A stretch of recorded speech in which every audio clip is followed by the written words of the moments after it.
Let's give a big round of applause to Lydia Slack.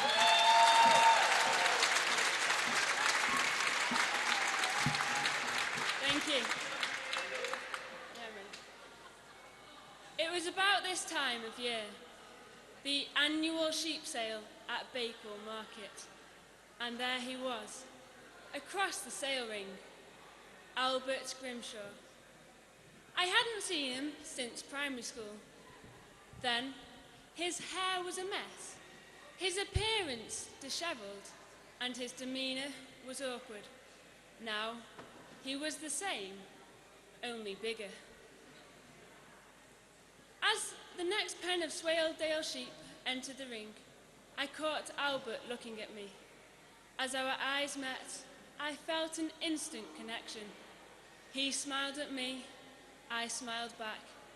He waved at me, I waved back, and accidentally bought 20 Swaledale sheep.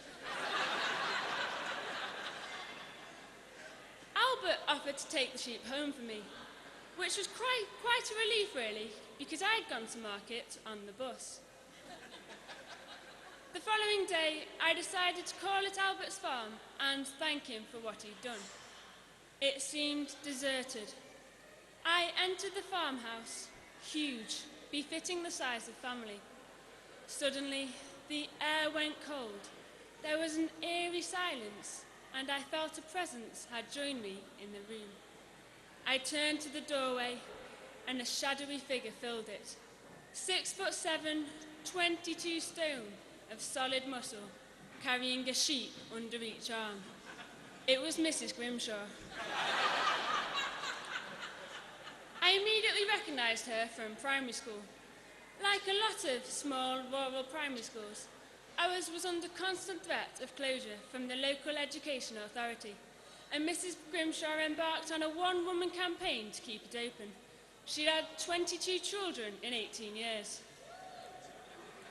The doctor always recounts the story that the first children Mrs. Grimshaw had were triplet boys. He was summoned to the farmhouse towards the end of the pregnancy and met by Mr. Grimshaw holding a candle. They had no electricity.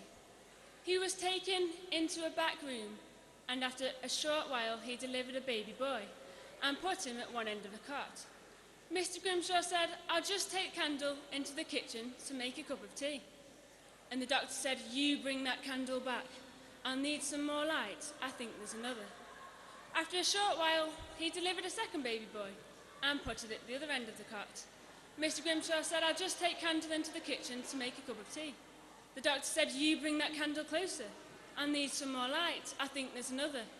And Mrs. Grimshaw said, "Take light away. I think light's attracting him." The first date I went on with Albert was when he took me to the High Peak Livestock Society's Christmas dance. He led me onto the dance floor, and his dance technique told me that he'd handled sheep all his life. I wasn't sure whether we were dancing a game for 2 falls of submission or a knockout, but I felt strangely relaxed in his company. Perhaps it was that strange deodorant he was wearing, the likes of which I'd never experienced before. The dance was over far too quickly, and he led me outside. He held me so tightly, I was immobilised. I wasn't sure whether I'd get a goodnight kiss or a shot of anthelmintic Wormer. I was beginning to wonder what he was driving when I saw it in the distance, the unmistakable outline of a Ford Major tractor. We reached the front of the tractor. He rummaged in his pockets, pulled out an aerosol can and sprayed it into the engine. It's only then I recognised the brand of his deodorant. It was Braddock's Easy Start. No wonder I felt relaxed. I was as high as a kite on ether. He guided me onto the tractor. I went to sit on the passenger seat. He said, "No, you can't sit there. That's for Jill." And I could tell by the way he talked about her that I could never compete. She had dark brown eyes, a dark shiny coat, and she could round up sheep. I knew I could never compete with that. Heartbroken, I got off the tractor. He sped off into the distance, and I never saw him again. This time of year, always reminds me of Albert. But I really need to move on. So, does anyone want to buy 20 Swaledale sheep? Have a Merry Christmas. Thank you.